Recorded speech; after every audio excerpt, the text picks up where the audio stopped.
Good morning সবাইকে। আজকে সকাল সকাল আবার আরেকটা কাজ নিয়ে বসে পড়লাম।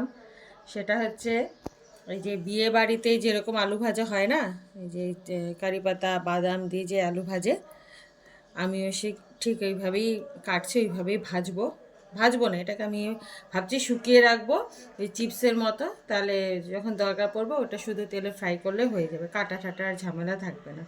তাই টেকনিকটা আমি আগে জানতাম না, আমি হাত দিয়েই কাটতাম।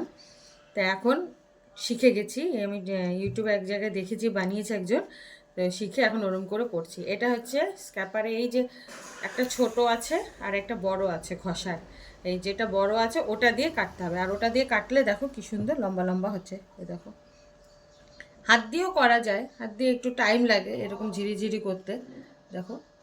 সেই জন্য আমি এটাতে করব। এটাতে কিচ্ছু না, শুধু এইবার করে একবার করে ডলা দিবা, ব্যাস দেখো বেরিয়ে যাচ্ছে। এই যে দেখো, উল্টো ডলা দিতে হবে না, এই যে শুধু একবার এইভাবে ডলা দিয়ে ছেড়ে দিবা। এই যে দেখো আলুগুলো, এই যে দেখো। আর এটা যদি এইভাবে করে আবার যদি ব্যাক আসি, তাহলে একদম ভেঙে যাবে আলুগুলো। শুধু লম্বা করে টেনে ছেড়ে দিতে হবে।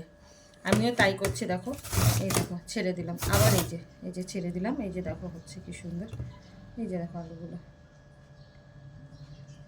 এইগুলোকে কেটে তারপরে জলে কিছুক্ষণ ভিজিয়ে রেখে তারপরে হলুদ মেখে রোদে দিই।